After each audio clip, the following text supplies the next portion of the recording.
61번 문제는 메이슨의 공식을 이용해서 전달함수를 구하고자 한대요. 이 신호 흐름 선도에서 루프를 몇 개인지 구하라고 했는데 페루프의 개수를 물어보는 문제죠. 지금 보니까 이렇게 쭉 가다가 이렇게 가려고 하는데 화살표 방향이 이쪽이 아니에요. 이거는 페루프가 아니죠. 이것도 봅시다. 이쪽으로 이렇게 쭉 가다가 올라가려고 하는데 화살표 방향이 또 이쪽이 아니네요. 이것도 페루프가 아닙니다. 그러면 우리는 어떤 개수를 세야 하냐? 여기 보시면 이렇게 가서 이렇게 페이로가 하나 완성이 됐네요. 우선 한 개, 그 다음에 이렇게 가서 이렇게 페이로가 2개. 그래서 페루프의 개수는 총 2개가 됩니다. 62번 문제, 특정 방정식 중에서 안정된 시스템인 것을 고르라고 했어요. 특정 방정식에서 제어계가 안정하기 위한 조건들이 있었죠. 조건이 뭐가 있었냐면 모든 개수의 부호가 같아야 했고요. 두 번째로는 모든 차수가 존재해야 했고요. 세 번째로는 루드표를 작성했을 때 제1열의 부호 변화가 없었어야 했어요. 그러면 보기 1번부터 볼게요. 지금 보니까 부호가 다 플러스예요. 모든 개수의 부호가 같아야 했기 때문에 부호는 오케이. 그러면 차수를 한번 볼게요. 3, 2, 1, 0. 이것도 맞네요. 그래서 정답은 1번이 되는데요. 나머지도 한번 보고 갈게요. 보니까 플러스, 마이너스가 있네요. 지금 부호에서 2번은 아웃. 세 번째 거 한번 볼게요. 플러스, 플러스, 플러스, 플러스. 지금 부호는 전부 같은 상태예요. 그럼 차수를 한번 봅시다. 5 다음엔 4가 나와야겠죠? 이거는 차수에서 아웃. 마지막 4번 보기까지 볼게요. 부호를 먼저 봅시다. 마이너스, 마이너스, 플러스. 부호가 전부 같지 않죠? 그래서 4번도 정답이 될 수 없습니다. 63번 문제. 타이머에서 입력 신호가 주어지면 바로 동작을 한대요. 이게 바로 순시 동작이라는 뜻이죠. 그러면 이어서 봅시다. 입력 신호가 차단된 후에는 일정한 시간이 지난 후에 출력이 소멸이 된대요. 이것은 한시 복귀라는 뜻이죠. 그래서 정답은 아주 쉽게 4번이 됩니다. 64번 문제는 전달함수가 주어져 있고 이 시스템이 안정하기 위한 K의 범위를 구하는 문제예요.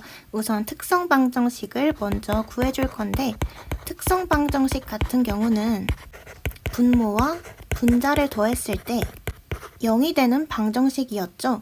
그렇게 되면 이 전달함수의 특성 방정식은 s세제곱 플러스 5s제곱 플러스 4s에다가 분자 k를 더한 거, 이게 0이 되는 값이 특성 방정식이겠죠. 그럼 이 특성 방정식에 대한 루드표를 한번 작성을 해봅시다. 루드표는 지금 특성 방정식이 3차부터 시작을 하니까 3부터 쭉 아래로 적어줄게요. 그리고 제1열, 2열, 3열 이렇게 표를 작성해주면 되겠죠. 그러면 여기에 들어갈 숫자는 뭐냐? 바로 1, 그리고 5를 여기 아래에 적어줍니다. 그리고 다시 4를 여기에 적어주고요. 마지막 K를 여기다가, 그러니까 지금 154K가 있는데 154K 위아래로 적어줬어요. 그러면 여기는 위에 여기 5 적혀져 있죠? 이거를 분모에 적어요. 그리고 이렇게 곱한 값에서 이렇게 곱한 값을 뺄 거예요. 이게 무슨 말이냐? 5 곱하기 4, 한 20을 적어주고 K 곱하기 1을 해서 K를 여기에 적어줍니다. 그랬을 때 4-5분의 K겠죠? 그 다음 3열은 전부 0이 될 거고요. 여기에 들어갈 값도 분모에 이 위에 있는 K를 적어주고 이번에는 요렇게 곱한 값에서 요렇게 곱한 값을 뺄 거예요. 그러니까 5 곱하기 0은 0이고 0 곱하기 1은 0이니까 이렇게 되겠죠? 그래서 여기는 0이 됩니다. 그러면 여기도 한번 구해볼게요. 여기는 자리가 없으니까 분모에는 뭘 적어야 될까요? 앞에서 구한 이거를 분모에 적어주시면 됩니다. 그 다음에 이렇게 곱한 값에서 이렇게 곱한 값을 빼야겠죠? 그래서 K 4-5분의 K에서 0에서 5를 곱한 값 0을 빼주면 이거는 계산을 하면 그냥 1이 나오겠네요. 그래서 1. 우리가 제어계 시스템이 안정을 하려면 제1열의 부호, 여기 있는 부호들이 전부 플러스여야 하거든요. 그래서 지금 1은 플러스고 5도 플러스고 1도 플러스니까 여기 있는 값만 플러스가 되면 되겠네요. 그러면 4-5분의 k가 0보다 커야 한다는 얘기니까 마이너스 5분의 k 마이너스 4 그러면 분모에 5를 곱해주면 되겠네요. 그리고 k는 0보다 커야 되니까 정답은 k는 0보다 크고 20보다 작아야 한다. 그래서 정답은 3번이 됩니다. 65번 문제, 함수가 주어져 있고 역변환을 하라고 했어요. 딱 문제 보면 느낌이 오시죠? 부분분수 전개에서 AB 구하고 라플라스 변환하는 그런 문제입니다. 그래서 지금 이 함수에서 z가 거슬리니까 z분의 rz 이렇게 꼴을 고쳐줄게요. z-1, z-2의 마이너스 at승 1-2의 마이너스 at 그랬을 때 이거를 부분분수로 전개를 해줘야겠죠? 그러면 요거랑 요거를 나눠주는 거예요. 그리고 분자에는 뭐가 들어올지 모르겠죠? 그럼 이제 A랑 B를 구하러 가봅시다. A랑 B를 구할 때는 여기 있는 숫자를 그대로 쓰고 그 다음에 여기 분모에 있는 거를 곱해줘야 됐죠. 그리고 나서 이 분모를 0으로 만드는 z를 대입을 해주면 되는 거였어요. 지금 z-1이니까 z는 1일 때가 0이 되겠네요.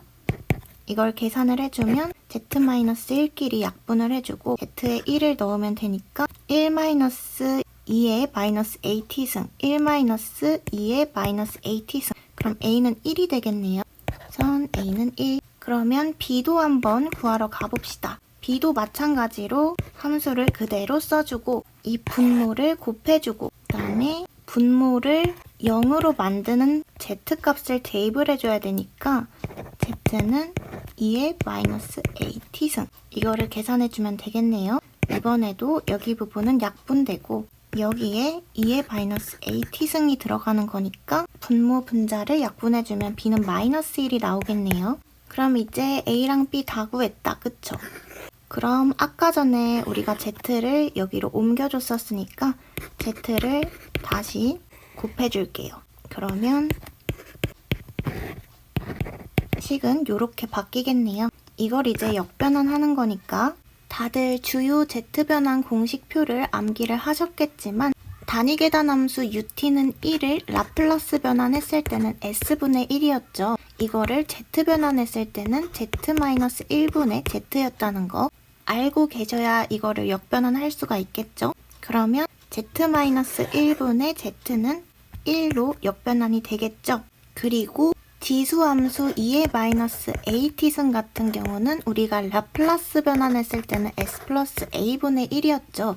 그리고 이걸 z변환했을 때는 z-2의 마이너스 at승분의 z였어요. 그래서 이거를 역변환을 해주게 되면 2의 마이너스 at승이 되겠죠? 그래서 정답은 3번입니다. 66번 문제는 시간 영역을 해석할 때 기본 시험 입력에 대해 물어보고 있어요. 기본 시험 입력은 3가지가 있었죠. 단위계단 입력, 정속도 입력, 정가속도 입력 이렇게 3가지가 있었습니다. 단위계단이랑 속도 들어가는 2개, 정연파는 아닙니다. 그래서 정답은 2번. 67번 문제는 점근선의 교차점을 구하는 문제네요. 점근선의 교차점 공식은 P-Z분의 시그마 P-시그마 Z였죠. P 같은 경우는 극점을 말하는 거고 Z는 0점을 말하는 거예요. 분모는 극점의 개수에서 0점의 개수를 빼는 거고요. 위에는 시그마가 붙어 있으니까 극점의 합이랑 0점의 합을 계산해달라는 얘기죠. 그랬을 때 우선 극점을 먼저 찾으러 가봅시다. 극점을 구하려면 분모를 봐야겠죠. 분모를 0으로 만들어주는 s의 값은 0이랑 마이너스 1이랑 4일 거예요. 이게 지금 뭐가 된다? 극점 p가 된다. 그러면 0점도 한번 구하러 가볼까요? 0점은 분자를 보면 되겠죠? 분자를 0으로 만들어주는 s의 값. s는 1. 이것밖에 없네요. s는 1이 0점이 됩니다. 그럼 한번 공식에 대입을 해봅시다. p, 극점의 개수 0, 마이너스 1, 4. 그러면 3개가 있네요.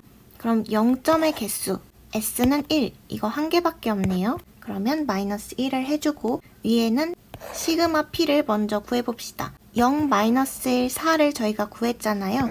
이거를 전부 더해주시면 됩니다. 그러면 시그마 z 같은 경우는 s는 1 하나밖에 없었으니까 1을 적어주시면 되겠죠. 이거를 계산해주면 2분의 2니까 정답은 1이 됩니다. 68번 문제 n차 선형 시불변 시스템의 상태 방정식을 이렇게 표시를 한대요. 이때 상태 천이 행렬에 관해서 틀린 거를 물어보는 중인데 상태 천이 행렬에 관한 성질을 기억하고 있으셔야겠죠? 이때 이 1, 2, 3번 보기 전부 다 암기가 되어 있으셔야 하고요. 4번 같은 경우는 파이 t가 시스템의 정상 상태 응답이 아니라 과도 상태 응답을 표현하기 때문에 4번이 틀린 정답이 됩니다.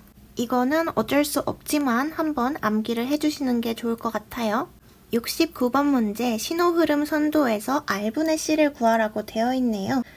메이슨 공식에 의해서 전달함수를 구하면 되겠죠. 전달함수 구하는 공식 GS는 R분의 C에서 1 마이너스 폐회로를 분모에 해주고 분자에는 R에서 C로 가는 경로의 합을 구해주시면 되겠네요. 그러면 한번 폐회로를 먼저 구해봅시다. 폐회로는 지금 보니까 이렇게 하나밖에 없네요. 왜냐면 얘도 쭉 가고 얘도 이렇게 쭉 가고 막힌 부분은 G1, H1 밖에 없죠. 그래서 G1 곱하기 H1 분모에는 경로의 합을 적어줘야 하는데 이렇게 쭉 가는 거 이거 하나가 있으니까 1 곱하기 G1 곱하기 1 곱하기 1 해서 G1 하나 적어주고 그 다음에 또 이렇게 가는 경로가 하나 있죠. 그러면 이번에는 G2를 적어주면 되겠네요. 그리고 이렇게 가서 이렇게 꺾어서 뭐 갈 수 있나 봤더니 뭐 없어요. 막혀버렸네요. 그러면 이게 끝이겠네요. 그래서 정답은 1번. 70번 문제는 전달함수가 주어져 있고 0점을 구하라고 되어 있어요. 0점 같은 경우는 분자를 0으로 만드는 s의 값을 구하면 되겠죠. 근데 지금 보니까 뭐 분수꼴도 아니에요. 그렇다는 건 그냥 전달함수 1.2 플러스 0.02s가 그냥 전체가 분자가 되는 거고 이걸 0으로 만드는 s값을 구하면 되는 문제죠. 이렇게 계산을 했을 때 s는 마이너스 0.02분의 1.2가 되니까 정답은 마이너스 60이 됩니다.